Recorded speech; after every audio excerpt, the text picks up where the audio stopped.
Vamos para a pregação da palavra do nosso Deus. E hoje pela manhã eu expliquei aos queridos que todas as pregações, manhã e noite desse mês de maio, todas elas caminharão na série O Propósito de Deus para a Sua Família. O mês de maio tem esse cunho, essa colocação tradicional, pelo menos na Igreja Presbiteriana do Brasil, e eu confesso que há um bom tempo nós não estávamos fazendo isso. Então, eu peço que você ore e nesse momento, onde já falamos com o Senhor, clamamos em oração, o adoramos com louvor, agora vamos pedir que Ele fale conosco misericordiosamente. E nessa segunda mensagem do tema, eu gostaria que os irmãos abrissem a Bíblia no texto mais contracultural, o texto mais politicamente incorreto do Novo Testamento. Efésios capítulo 5, versos 22 a 33. O tema dessa mensagem em Efésios 5, 22 a 33 é: casamento na prática, segundo Deus, é totalmente contracultural. Casamento na prática, segundo Deus, é totalmente contracultural. Efésios 5, 22 em diante, começando pelas esposas, as mulheres, diz o texto sagrado: as mulheres sejam submissas ao seu próprio marido como ao Senhor, porque o marido é o cabeça da mulher, como também Cristo é o cabeça da igreja, sendo este mesmo Salvador do corpo. Como, porém, a igreja está sujeita a Cristo, assim também as mulheres sejam em tudo submissas ao seu marido.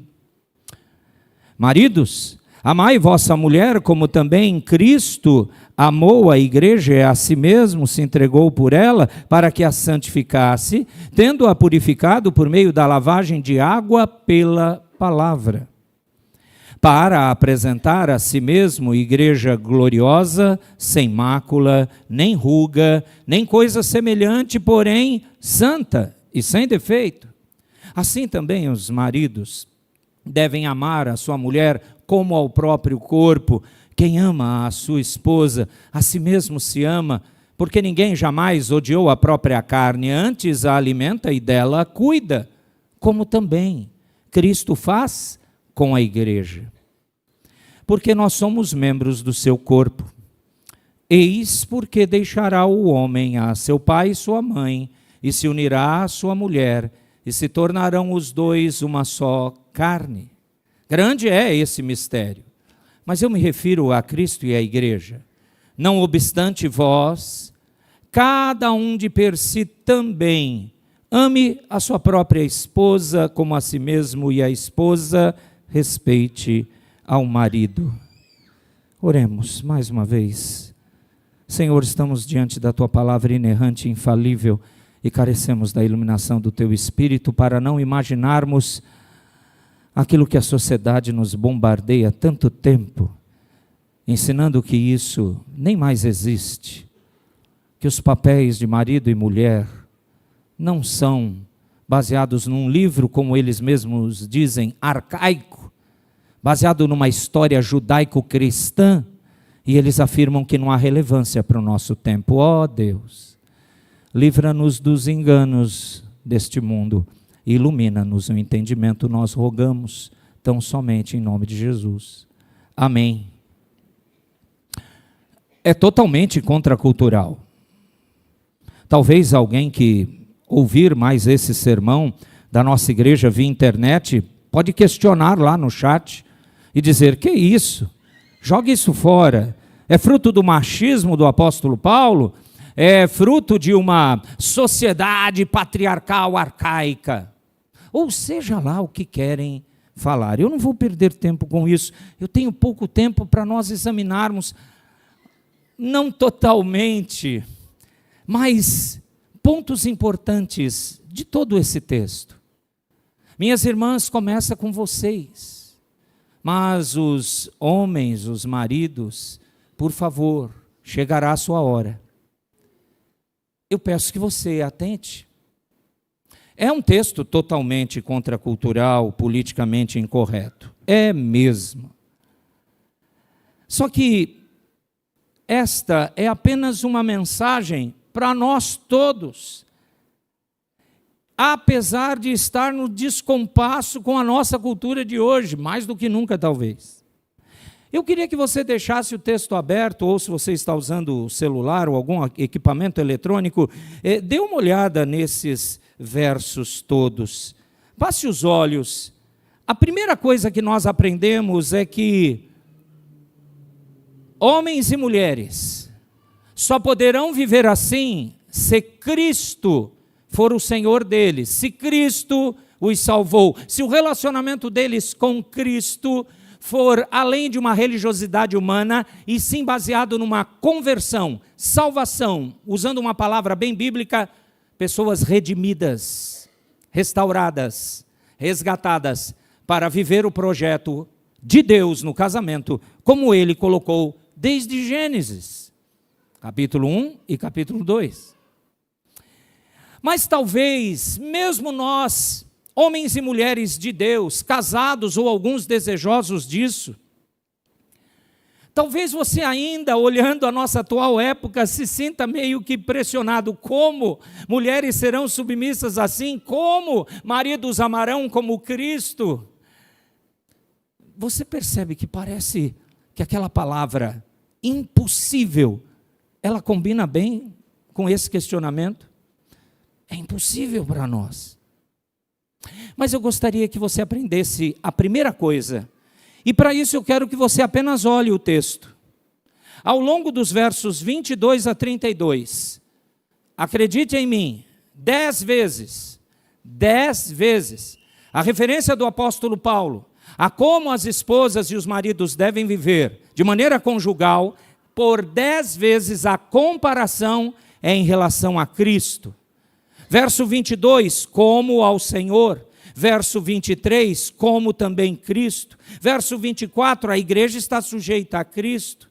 Verso de número 25, como também Cristo. Verso 26, para que a santificasse, tendo-a purificado. Quem fez isso? Cristo.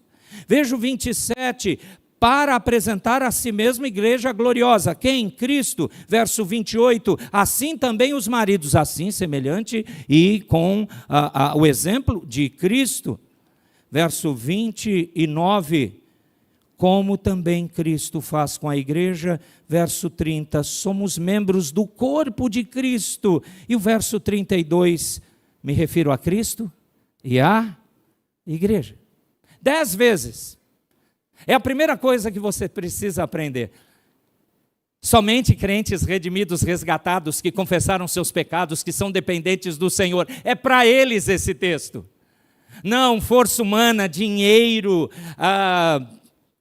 Na verdade, 3 coisas as pessoas acham que ainda podem segurar um casamento: sexo, dinheiro e filhos.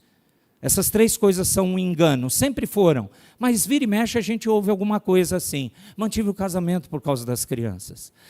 O dinheiro, era muito dinheiro para partilhar. Você já ouviu os enormes e gigantescos contratos pré-maritais, pré-nupciais americanos das celebridades? É uma coisa absurda, mas eles fazem isso. E tem brasileiro fazendo também, mesmo não ganhando os zilhões de dólares ou euros. Intimidade sexual também pode ser uma arma que as 3 se tornam inúteis para manter um relacionamento conjugal. O que mantém o relacionamento conjugal? Olhe para Cristo. E olhando para Cristo, depois de você aprender isso nessas 10 manifestações do exemplo que Paulo coloca para Cristo, o texto inteiro, agora você pode aprender mais coisas. Tente acompanhar comigo. Sabe, queridos, mesmo assim, eu quero começar com as irmãs, olhando o verso 22 a 24.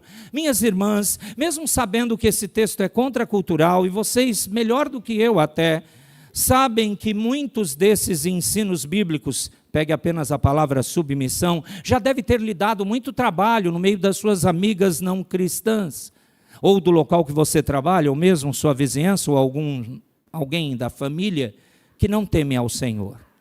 Mas quando, e é isso que eu gostaria que em primeiro lugar as irmãs prestassem atenção, mesmo que o mundo ao seu redor, quando ouvem os cristãos falarem dessa linguagem do apóstolo Paulo, ou da linguagem de Jesus, aquela linguagem de nós servirmos uns aos outros, de nos submetermos uns aos outros, de nos sujeitarmos uns aos outros, mesmo que nos digam, vocês são loucos para fazer isso? Apenas você, querida, lembre-se que Deus nunca nos ordena fazer o que não é bom para nós. E isso é uma verdade que, na verdade, todos devem lembrar.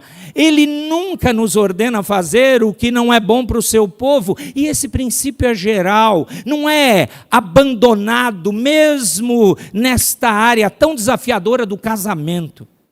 O mundo diz a uma mulher, se você servir ao seu marido, se você submeter ao seu marido, você se diminuirá. Agora, sabe o que Jesus diz? Jesus diz assim, não, minha filha, você crescerá, porque meus mandamentos são sempre para a sua bênção. Portanto, o Senhor Jesus não nos diz para fazer coisas que não são boas para nós. Lembre-se de um princípio bíblico fantástico, que permeia toda a Escritura. Glorificar a Deus é desfrutar dele. Essas duas coisas não podem ser separadas. Você não pode desfrutá-lo sem glorificá-lo. Você não pode glorificá-lo sem desfrutá-lo. Mas se você tentar desfrutar das bênçãos dessa vida sem glorificar a Deus, isso não vai dar certo. Você não consegue fazer isso. E assim, a única maneira de desfrutar, a única maneira de abençoar é realmente abraçar os mandamentos da palavra de Deus. Então, queridas irmãs, quando em Cristo o mundo lhe falar, você vai obedecer a isso? Você vai se submeter a isso? Você tem que estar fora de si. Você não conseguirá atingir o seu potencial desse jeito. Nesse momento, você vai abrir mão de liberdades e direitos que são seus. Apenas lembre-se de que Deus não ordena o que não é para o nosso bem. A segunda coisa que eu queria colocar é essa. Vocês, não apenas eu como pastor, todos nós temos visto muitos casamentos desfeitos, exatamente por causa de um mau entendimento fundamental ou uma rejeição, digamos assim, do desígnio de Deus para o casamento, incluindo os relacionamentos, as responsabilidades dos papéis masculinos e femininos, nesse sentido que fortalece o casamento. Eu e vocês, com certeza, nós temos visto muito mais casamentos desfeitos por causa de uma má compreensão ou rejeição disso, do que, por exemplo, por causa de adultério. E por mais grave que o adultério seja, esta última questão, esse último ponto, não é tão duro quanto a rejeição ou a má compreensão dos desígnios de Deus para o casamento. Isso prevalece em maior quantidade. Meus irmãos, minhas irmãs, um casamento evangélico é um testemunho poderoso numa cultura em que vemos que as relações humanas, em todos os níveis, e mais especificamente, especialmente no casamento, estão se desintegrando num ritmo, no mínimo, surpreendente. Seu casamento, crente, é um testemunho contra isso. O que o Senhor Jesus Cristo disse aos seus discípulos na noite em que ele foi traído, na noite da celebração da ceia, Depois que ele lavou os pés, segundo João capítulo 13, o que ele disse? Assim como eu os amei, vocês devem amar uns aos outros. E o que mais ele diz a eles? Ele fala, eu estou entre vocês como quem serve. Esse é o modelo.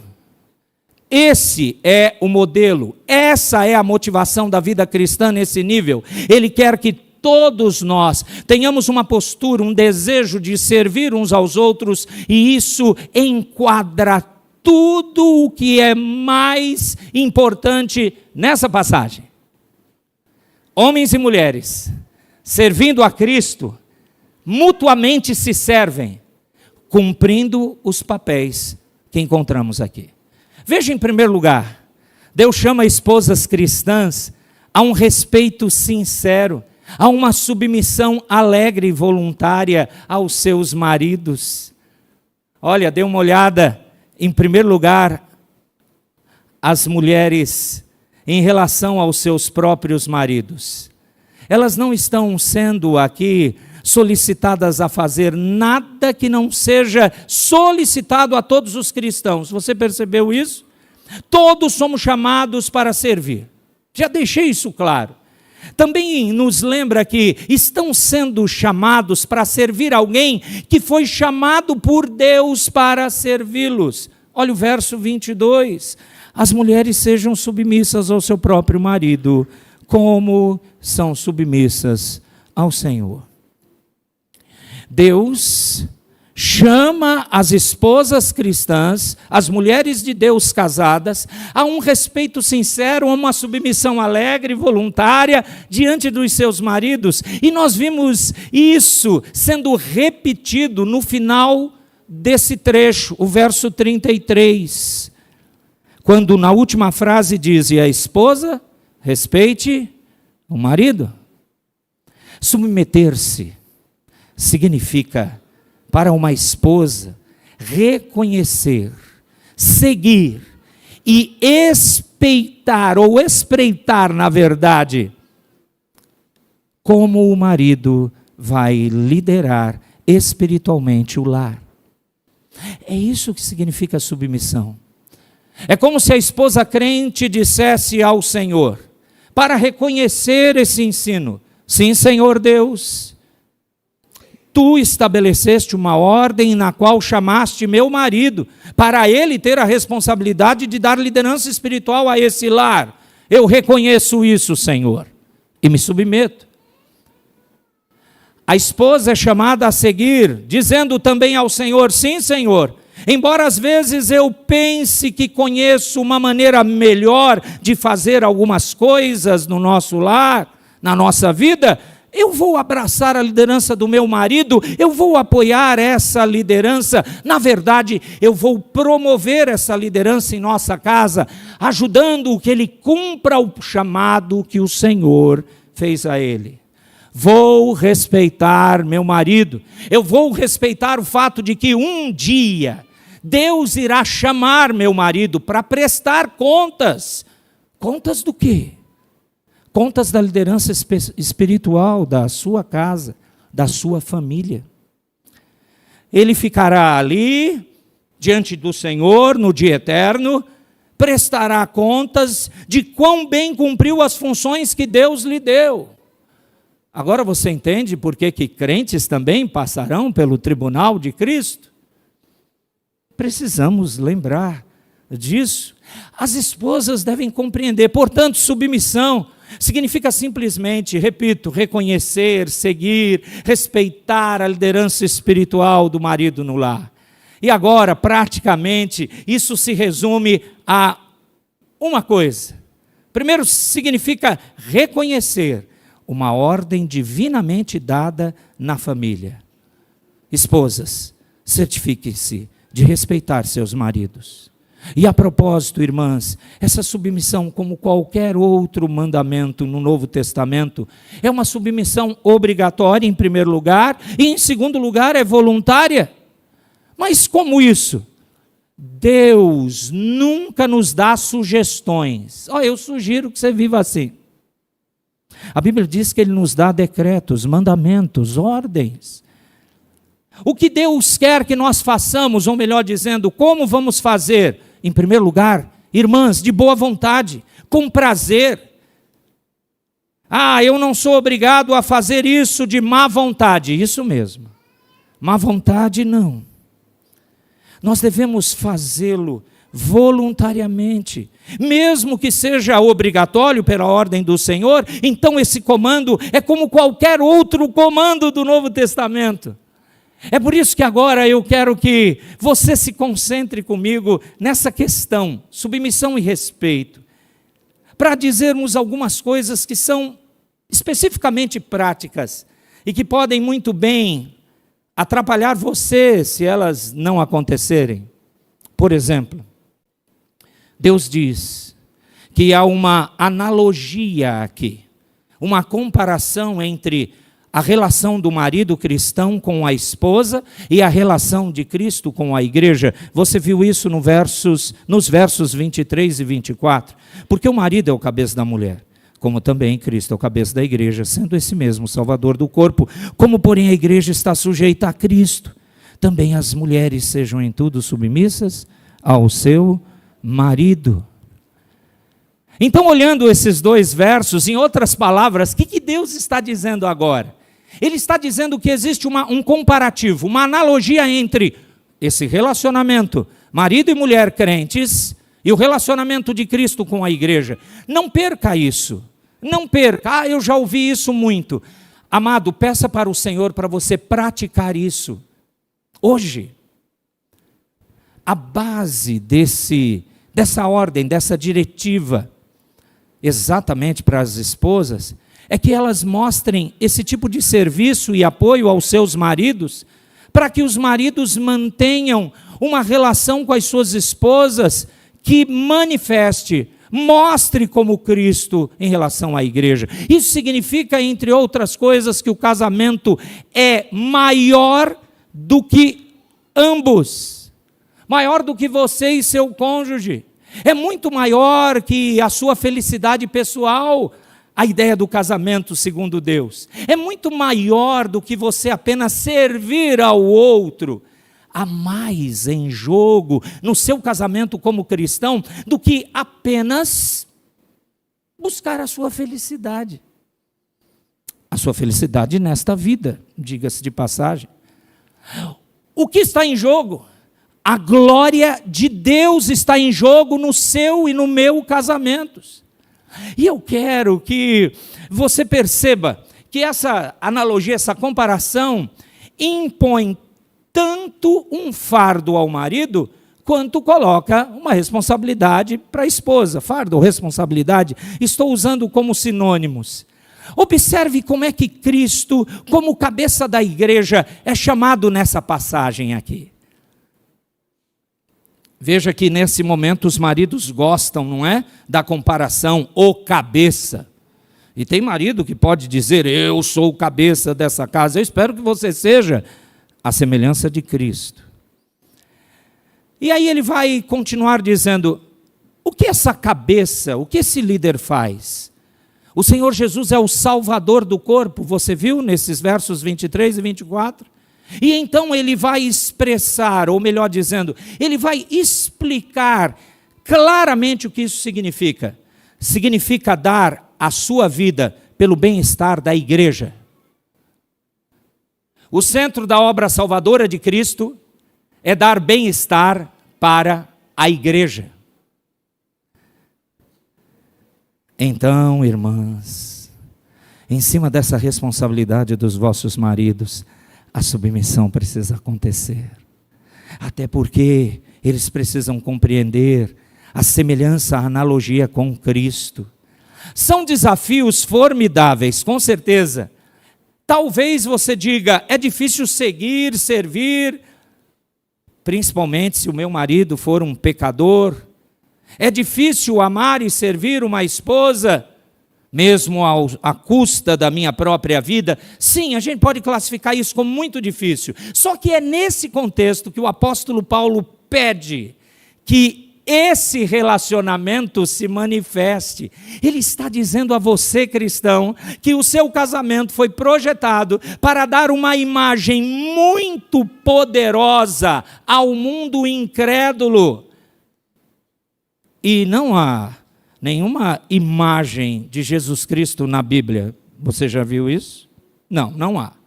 Não há nenhuma descrição da aparência de Jesus Cristo na Bíblia, mas o apóstolo Paulo aqui, ele está dizendo que a maneira como os maridos cristãos se relacionam com as esposas cristãs e as esposas cristãs com os seus maridos cristãos, isso deve ser uma manifestação visível, uma imagem, uma expressão tangível de como o Senhor Jesus se parece em relação ao seu povo e de como o seu povo se parece em relação a Ele. É por isso que casamos, irmãos e irmãs, para a gente manifestar quem é Cristo. O seu casamento não é seu casamento exclusivo, representa a glória de Cristo. Amados, em terceiro lugar, Deus diz às esposas cristãs que elas que têm o desafio do evangelho e o alegre privilégio de estarem sujeitas aos seus maridos, semelhante à igreja a Cristo. Olha o verso 24. Olha a abrangência desse verso. Isso não significa aqui, por favor, entenda, como já foi dito em outros momentos sobre esse texto, que a esposa segue o marido até quando ele peca. Não. Seu marido lhe diz para pecar, então você, minha irmã, você que é cristã, você responde, não. Por que diabos então? O apóstolo Paulo aí, você está vendo no verso 24, ele colocou, em tudo ser submissa. Porque existe uma tentação entre nós, de nós inclinarmos aos nossos corações para descobrir qual mandamento eu posso fugir dele, qual mandamento não é aplicado a mim. E por isso Paulo diz, em tudo, irmã, não no pecado. Porque nós sempre estamos procurando espaços, né, queridos, brechas. O apóstolo Paulo está dizendo, mulher cristã, essa é a atitude que eu quero que você tenha. Que atitude é essa? Eu quero que você procure lá no íntimo da sua alma, nos recantos do seu coração, avaliar como você tem tido esse relacionamento com seu marido. Eu quero que você veja os princípios da vontade de Deus, como eles são aplicados a você. Seu coração tem sido perverso, você se desvia da vontade do Senhor. Quando a ordem de Deus não se aplica a mim, você procura isso? É isso que o apóstolo Paulo quer questionar. Deus então quer que perguntemos. Não. Como é que eu posso expressar de uma forma correta, adequada, de uma forma bela, de uma forma alegre, esse princípio na minha vida, diante do meu marido? Essa é a pergunta norteadora. É isso que o Senhor quer. Mas eu não tenho tempo e eu preciso ir para os homens. Maridos, o verso 25 a 27 é para vocês. E eu queria que você lembrasse que o apóstolo Paulo, você tem o texto aí aberto. O argumento do apóstolo Paulo para os maridos agora é que ele dá uma ordem com duas ilustrações. A ordem está no verso 25. E logo depois, antes de terminar o verso 25, ele começa a dar uma ilustração, outra analogia aos maridos cristãos para explicar o que ele está pedindo que eles façam. Então vamos olhar essa primeira analogia? De novo, é o amor de Cristo pela igreja. Maridos, amem suas esposas da mesma forma que Cristo amou a igreja. Em segundo lugar, maridos, amem suas esposas da mesma forma que cuidariam de si mesmos. Isso vai aparecer até o final do trecho que lemos. Amar como Cristo e amar como você se ama, como você cuida de si, mas a mesma comparação é como Cristo faz com a igreja.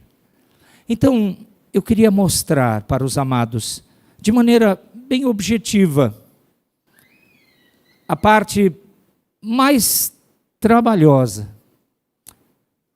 Irmãs, não esqueçam, será muito mais tranquilo ser submissa a um homem que segue Cristo e que quer amar como Cristo. Aí você não vai ter receio da tal da submissão. Mas homens, deixa eu mostrar rapidinho para vocês algumas coisas que os versos 25 em diante dizem. Aquilo que você deve procurar, porque como o apóstolo Paulo dá essa analogia aqui, essa ilustração do amor a Cristo, de maneira que Cristo nos amou, ele chama a atenção, na verdade, para 4 coisas específicas. Eu vou mencionar as 4. Primeira delas, ele chama a atenção para a igreja. Maridos, a maneira como eu quero que vocês amem suas esposas, olhem atentamente, é como Cristo ama a igreja. Portanto, nós temos que pensar primeiro na igreja, primeiro na sua esposa. Segundo, então observe o final do verso 25, dê uma olhada aí. Como é que Cristo amou a igreja? E o texto diz, se entregou por ela. Então o que ele está apontando para você, meu irmão, marido, ele está apontando para você a expiação. Ele está apontando para você a cruz. Ele está dizendo, maridos, enquanto vocês amam suas esposas e estão tentando descobrir como é que Deus quer que vocês amem suas esposas, lembrem-se da igreja e lembrem-se da cruz. Terceiro lugar, ele diz, por que é que Jesus amou o seu povo, se entregou pela sua igreja? Verso 26, para santificar a igreja. Então você tem que pensar na igreja, pensar na expiação, na cruz, e pensar na santificação, se você quiser amar a sua esposa como Cristo amou a igreja. Último lugar, maridos, finalmente, você tem que pensar em que agora? Em que? Glória. Como é que é? Isso, glória. Olha o verso 27.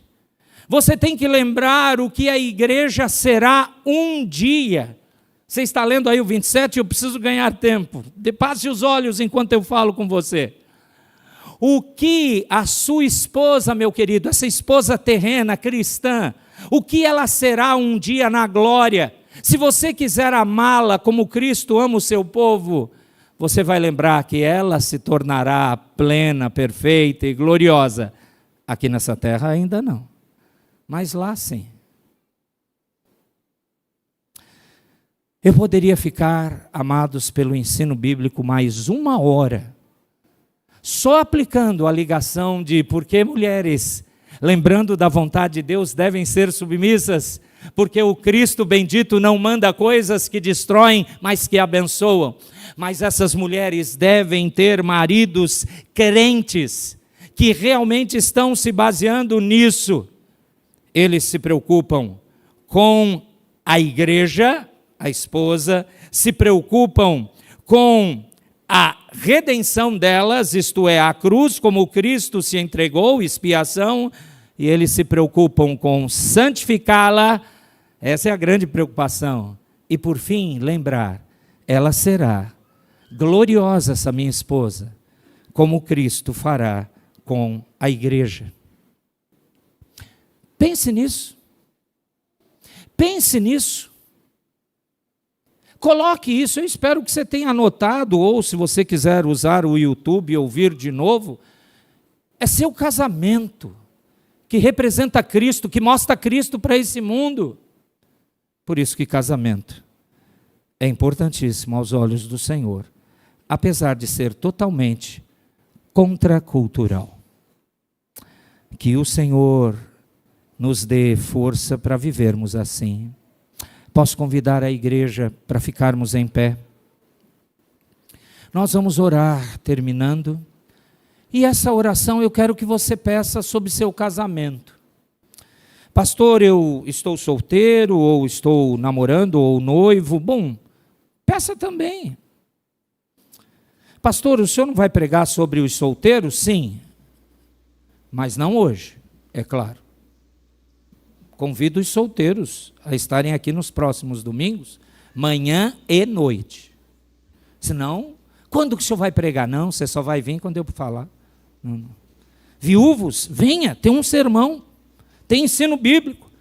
Casais que não podem ter filhos, meu Deus, terá a palavra de Deus para você. Hoje, entendam a rapidez que eu tentei colocar. Esses princípios se debrucem de novo na palavra. Ore pelo seu casamento. Senhor, nós queremos pedir por esses que já estão em relacionamentos matrimoniais. Pessoas que têm ouvido a tua palavra, gente do teu povo, maridos e mulheres, esposos e esposas. Queremos pedir que essas mulheres sejam submissas como ao Senhor, por conta da sua palavra, e que elas testemunhem para esses seus maridos.